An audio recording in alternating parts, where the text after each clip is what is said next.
What is it about that flicker you think you saw, or a sudden cold spot, or a sound you just can't place? Why do those things make the hair on our arms stand up? It's a deep-seated reaction, isn't it? For centuries, really. Across so many cultures, we have these stories of ghosts. They're everywhere. Absolutely. And they raise fundamental questions. So what are they? These figures that haunt our stories, maybe even our houses, and why are we still so fascinated? That's exactly what we're going to dig into today. We'll be looking at ghost beliefs from, well, all sorts of angles: folklore, religion, parapsychology, and, of course, science. Right. The goal here is to try and get a clearer picture, a more nuanced understanding of what people think ghosts are, why these beliefs are so incredibly persistent, and what science has to say about it all. Okay. Sounds like we might uncover some surprising things. I think we will. It might challenge some common perceptions. All right, let's start trying to define this. When we talk about ghosts, it feels like the definition itself is slippery. Where do we even begin? Well, folklore is probably the richest starting point. That's where we first find these really vivid ideas, ghosts as, the souls or spirits of people who've died, appearing to the living. And this isn't new. These beliefs go way back, right? Oh, incredibly far back. Yeah. It suggests we've always wondered about what happens after death, what might linger. What's really interesting in folklore, though, is how varied ghosts are. Sometimes they're just a feeling, sometimes a wispy shape, other times almost lifelike. That variety is striking. Does it suggest that what people report seeing is shaped by what they expect to see, their cultural background? That's a very strong possibility, yes. Culture likely plays a huge role in how these experiences are interpreted and described. And folklore gives us specific types, too. The solitary ghost tied to a place, maybe seeking revenge or sometimes being protective. Even ghost armies, animal spirits. Exactly. There's that whole spectrum from the really unsettling, malevolent spirits to the more benevolent ancestral figures. Why such a range? Fear and comfort. It likely reflects our own complex feelings about death and the dead. There's definitely fear of the unknown, but also perhaps a desire to feel connected to those who've gone. And the strong link to specific places, often places of tragedy, that hints at this idea that intense emotions might somehow leave a mark, an imprint. What folkloric details really stand out to you? For me, it's that recurring image of something misty or airy. The connection people make to seeing your breath on a cold day, that visual is powerful. Yeah, that's quite primal. And the idea of shadows being linked to the soul, a lost shadow meaning a lost soul. That feels very ancient, very symbolic. Then you have the classic figures, the archetypes, the white lady, ghost ships like the Flying Dutchman, figures in shrouds, dragging chains. They're almost universally recognized in some cultures. They are. And these archetypes often seem to embody specific cultural anxieties or unresolved narratives. The white lady, for example, often represents tragedy, loss, maybe unfulfilled desire, particularly for women. Ghost ships tap into fears about the sea, about voyages that go wrong. And those haunted places, almost always tied to violence or deep sorrow. It reinforces that idea of emotional residue. Okay, so that's the folklore foundation. Now, how does religion intersect with this, given that most religions offer some kind of framework for the afterlife? That's a crucial point. Religious teachings about what happens after death heavily shape beliefs about ghosts. Take Catholicism, for instance. There's space for the idea of souls in purgatory, or spirits appearing with God's permission, but direct contact, generally discouraged. Interesting. And that contrasts sharply with some other views, doesn't it? Very much so. In many Protestant traditions, especially historically, apparitions might be seen quite differently, perhaps as demonic illusions. There's often a strong warning against anything seen as a cult. And outside of Christianity, Islam and Judaism, for example. They offer distinct perspectives again. In Islam, the general teaching is that the soul stays in the grave, separated from the living. Encounters might be attributed to jinn, which are different beings entirely. Not human spirits. Correct.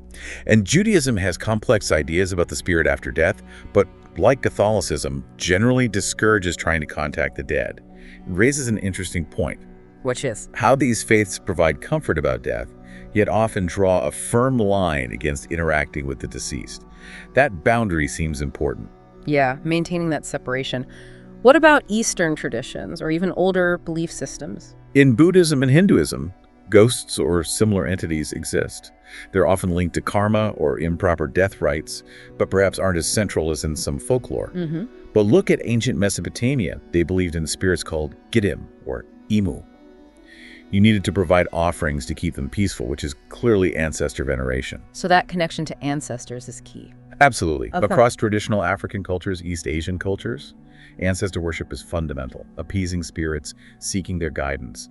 Even the ancient Egyptians believed the dead could appear and left offerings in tombs. It seems like a universal human impulse, almost honoring the dead, maintaining some kind of relationship. It certainly seems that way. It speaks to a deep need to manage our relationship with mortality and memory. Okay, so we have folklore and religion establishing these ideas of spirits lingering. Then comes parapsychology, attempting a more systematic approach. Yes, or at least using the language of science. Parapsychology emerged, late 19th century? Its aim was to study phenomena outside the mainstream, including apparitions. And they try to define terms carefully? They do. An apparition is defined as sensing a person or animal that isn't physically there. A ghost, in their terms, is specifically the apparition of someone deceased. Right. And they make distinctions within that category. They differentiate between ghosts linked to haunting specific places, often long-term phenomena, and other types like crisis apparitions. Crisis apparition. Yeah, those are apparitions of living people, often seen around the time that person is experiencing a major trauma or is near death, usually within, say, 12 hours. Wow, so not just the dead. Not exclusively in their framework. They also look at experimental apparitions, like alleged out-of-body experiences. The term ghost itself comes from an Old English word, ghast, meaning spirit or life force. Right. And they use terms like psi for the unknown factor they're trying to study. It's an attempt at systematization, even if mainstream science remains unconvinced. Which brings us neatly to the scientific consensus, and that consensus is pretty skeptical, isn't it? Overwhelmingly so. From a scientific standpoint, there's simply no credible, repeatable evidence that ghosts exist. And the claims themselves are hard to test. Exactly. Because you can't really design an experiment to definitively disprove ghosts, it falls into the category of pseudoscience. Plus, there's a fundamental problem with the basic description. The contradiction you mentioned earlier. Yes. How can something supposedly pass through walls, be invisible, essentially lack physical substance, but also make noise, move objects, even glow? Those actions require interaction with matter and energy according to known physical laws. It defies physics as we understand it. You can't have it both ways. Precisely. There's no known form of energy or matter that selectively obeys and disobeys fundamental laws like that. And despite all the stories, all the alleged recordings, no smoking gun. No concrete, scientifically validated proofs. Lots of ambiguous photos, videos, audio recordings. But these are often explained by poor lighting, equipment malfunction, misinterpretation, or outright hoaxes. And those ghost hunting shows, while popular, they don't typically employ rigorous scientific controls. The devices they use, EMF meters, thermometers, aren't designed to detect ghosts and lack any fundamental basis for doing so. So science points towards other explanations for these experiences. Absolutely. There's a whole range of non-supernatural explanations. Mundane things, first off. Drafts, temperature changes, buildings settling, even infrasound. Infrasound, low-frequency sound. Exactly. Below human hearing range. Studies suggest it can cause feelings of unease, anxiety, even visual distortions, things people associate with hauntings. Then there are things like electromagnetic fields, carbon monoxide poisoning, which can cause hallucinations, even toxic mold in old buildings. Wow. And what about the limitations of our own senses and minds? That's huge. Personal experience can be misleading. Our brains are pattern-seeking machines, that's pareidolia, seeing faces in clouds or figures in shadows. We can have hallucinations, false memories. Right. Our perception is shaped by our beliefs, our expectations, our culture. Even wild theories trying to link quantum physics to consciousness after death lack any real empirical backing. They aren't accepted science. So if science offers so many alternative explanations, why do so many people believe? Why is this idea so persistent? That's the million-dollar question, isn't it? It seems to be a powerful mix of cultural factors, the way our brains are wired, cognitive biases, and some significant psychological elements. Let's start with culture. The afterlife idea is pretty foundational. It really is. In many cultures, the idea that something continues after death is deeply ingrained. It's a small step from there to believing spirits might stick around. And these beliefs are ancient. Woven into folklore, legends, myths for millennia. Often tied into ancestor veneration too, the idea that the dead still have influence. And again, culture shapes how ghosts are seen. Are they scary? Helpful? It varies hugely. But the belief itself is remarkably widespread. And media must play a massive role today. Films, TV shows. Undeniably. From old fairy tales to modern horror movies and ghost hunting shows, the media constantly reinforces the idea of ghosts as spirits of the dead. It shapes public perception, even for people who say they don't believe. It keeps the idea alive in our collective imagination. Exactly. Even the look of ghosts in Western media wearing period clothing, for example, that's a relatively recent cultural convention, starting maybe early 20th century. It shows how culture molds the image. It almost feels like it answers a need, a way to grapple with death, the unknown. That's a strong theory. The God of the gaps idea, supernatural beliefs filling holes in our understanding. Facing mortality is profound, and the idea of continued existence, even as a ghost, might offer some people comfort or meaning. Okay, now, cognitive biases. You mentioned our brains being wired in certain ways. Yes, we all have these mental shortcuts. These systematic ways our thinking can deviate from pure logic, and they can definitely nudge us towards paranormal beliefs. Like pareidolia, seeing patterns. That's a big one. Seeing a face in a misty window, hearing a voice in static noise. Our brain imposes meaning on ambiguous input that can easily become, I saw a ghost, or I heard a spirit. What else? Confirmation bias. If you already think a place is haunted, you'll pay more attention to the creaks and flickers and ignore the rational explanations. Right, you look for proof of what you already believe. Precisely. There's also illusory correlation, thinking unrelated events are connected. A run of bad luck after visiting a graveyard. Maybe it's a curse. Anthropomorphism, giving human traits to non-human things. Feeling a house has a mood or is angry. Agency detection, our default assumption that things happen because an agent intended them to. A door slams must be a ghost, not the wind. Our brains are kind of primed to see intention. Very much so. Then add cognitive dissonance, adjusting our thinking to reduce discomfort when beliefs are challenged. If evidence contradicts your ghost belief, you might rationalize it away as the ghost being tricky. Memory distortion, too. Yes, memories aren't perfect recordings. They change over time, especially emotional ones. And suggestibility, if someone tells you a place is haunted, you're more likely to interpret things that way. Research even links paranormal belief with more intuitive thinking styles. It's a complex web of mental shortcuts and tendencies. What about psychological factors? Trauma, grief? They can play a significant role. Firstly, just believing it's possible is fundamental. Our perceptions are shaped by what we expect, especially in ambiguous situations. There's also research linking childhood trauma to higher rates of paranormal belief. Trauma can sometimes trigger hallucinations or altered perceptions. PTSD, for instance, can involve sensory experiences that might be interpreted through a paranormal lens. And grief seems like a powerful influence. Hugely powerful. Belief in ghosts in an afterlife can be deeply comforting when you've lost someone, and grief hallucinations are actually quite common. Hallucinations? Yes, things like sensing the presence of the deceased, seeing them briefly, hearing their voice, smelling their perfume. Studies suggest 30 to 50% of grieving people might experience something like this. Wow, that's a high number. It is.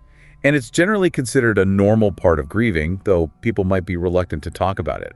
But you can see how easily that can be interpreted as a genuine ghost visit. Unresolved grief can feel like being haunted. And suggestibility, again, being told a place is haunted makes you more likely to experience something. Definitely. Studies show believers are more likely to report strange experiences in locations labeled as haunted compared to skeptics in the same location. Belief primes perception. So culture sets the stage, our minds interpret ambiguous signals, and our emotional states can make us more receptive. Turning back to science, let's talk concrete, natural explanations again, physiological ones. Right. Sleep paralysis is a key one. Your brain wakes up during REM sleep, but your body is still paralyzed. It often comes with terrifying hallucinations, dark figures, pressure on the chest, feeling suffocated. That sounds absolutely horrifying. It is, and historically, people blame demons, witches, ghosts, you name it. It perfectly fits descriptions of supernatural attacks. What else? Hypnagogic and hypnopompic hallucinations. These are vivid, dreamlike experiences you can have just as you're falling asleep or waking up. They can feel incredibly real, sometimes involving those shadow people, figures people report, easily mistaken for paranormal encounters. Again, easy to see how those could be misinterpreted. What of the environment itself? We touched on infrasound, low-frequency sound potentially causing unease or visual distortions. There was that famous case where researcher Vic Tandy traced feelings of a presence and fleeting gray figures in his lab to a faulty fan emitting sound around 19 hertz. Fascinating. EMFs, too. Electromagnetic fields. Some research like Michael Persinger's work years ago, suggested stimulating parts of the brain with magnetic fields could induce a sensed presence. Though the link between everyday EMFs and ghost experiences is debated and not firmly established. Okay, what else? Carbon monoxide poisoning is a serious one. Odorless, colorless gas. It causes confusion, dizziness, nausea, and hallucinations. There are documented cases where entire families experienced hauntings that turned out to be CO poisoning from a faulty furnace. That's chilling in a different way. Indeed. And even toxic mold. Certain molds, like black mold, release mycotoxins that can cause neurological issues, delirium, anxiety, irrational fears, hallucinations. Again, correlations have been found between reported hauntings and mold in older buildings. It's striking how many physical causes can mimic the supernatural. And our memories aren't reliable recorders either, are they? Not at all. Memory is reconstructive, not like a video playback. It's prone to errors, distortions, false memories remembering things that didn't happen are possible. So eyewitness accounts of ghosts might not be accurate. Eyewitness testimony is notoriously unreliable, even for ordinary events, let alone strange or stressful ones. People who believe in the paranormal might even unconsciously distort memories to fit their beliefs.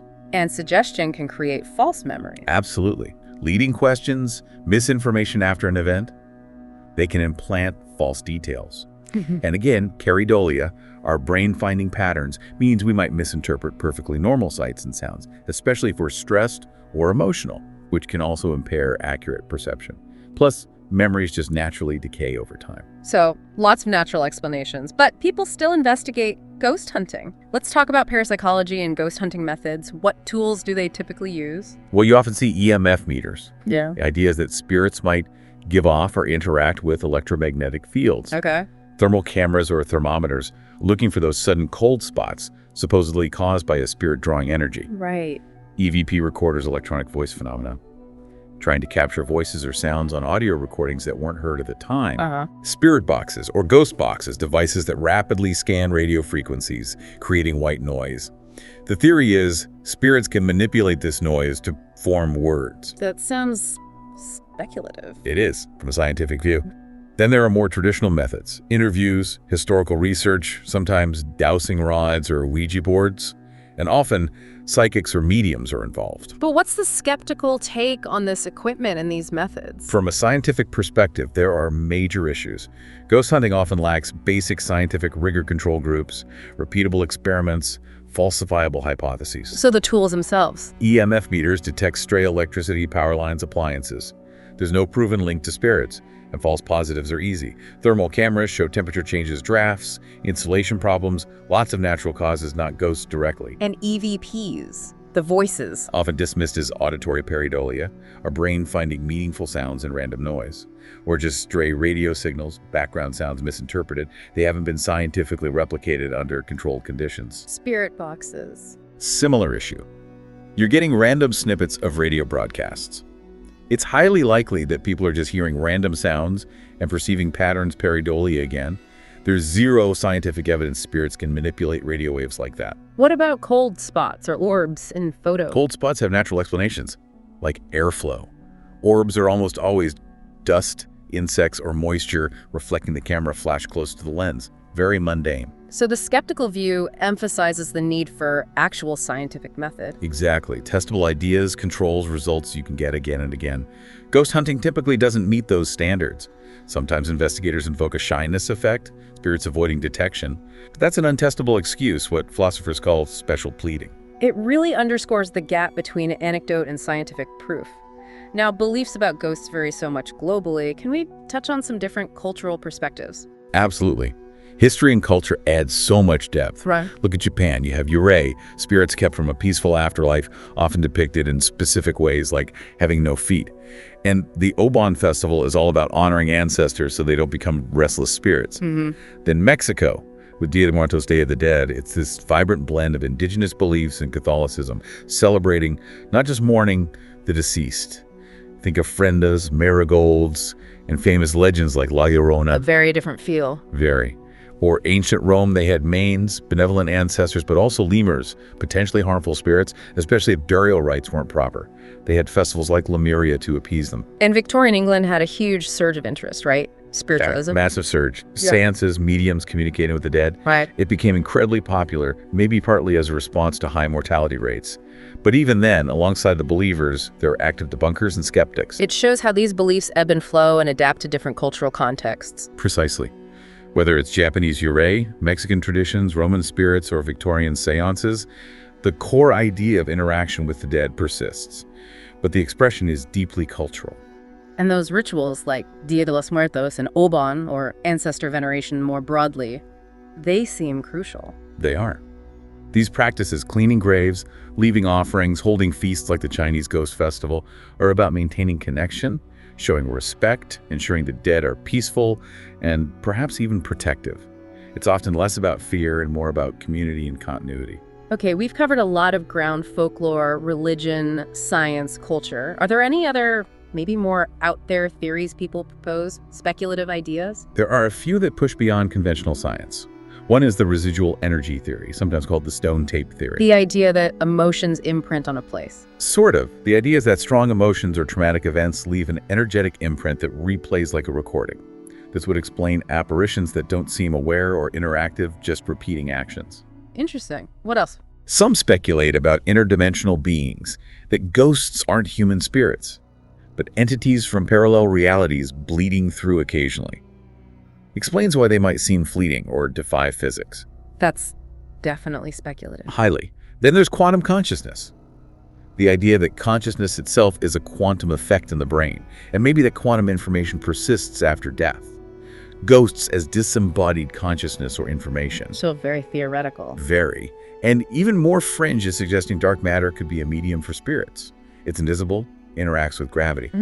But the physics doesn't really support ghosts interacting with normal matter via dark matter. So, fascinating ideas, but firmly in the realm of speculation without evidence. Exactly. Intriguing thought experiments, but not science as it stands. This has been incredibly thorough. If listeners want to explore this more, are there any books you'd particularly point them towards? Sure. For a historical look at the serious early scientific attempts to investigate, Deborah Blum's Ghost Hunters.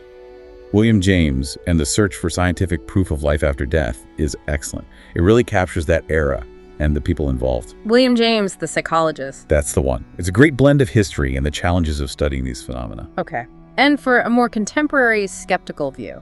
Richard Wiseman's Paranormality, Why We See What Isn't There, is fantastic. He's a psychologist and former magician, and he uses science and illusion to explain why people have paranormal experiences, how our minds can trick us.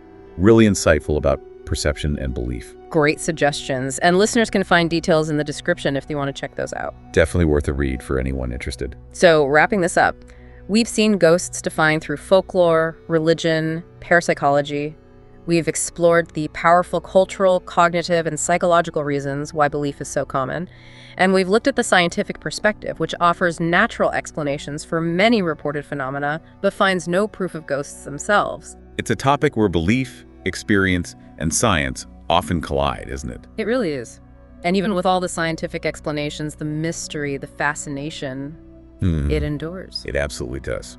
Which maybe leaves us with a final thought for you, the listener, to ponder. Go on.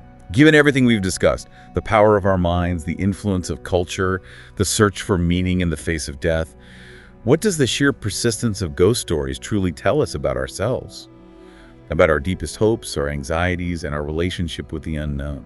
That's a profound question to leave us with. Thank you for taking us through this fascinating deep dive. My pleasure. It's a topic that never fails to intrigue.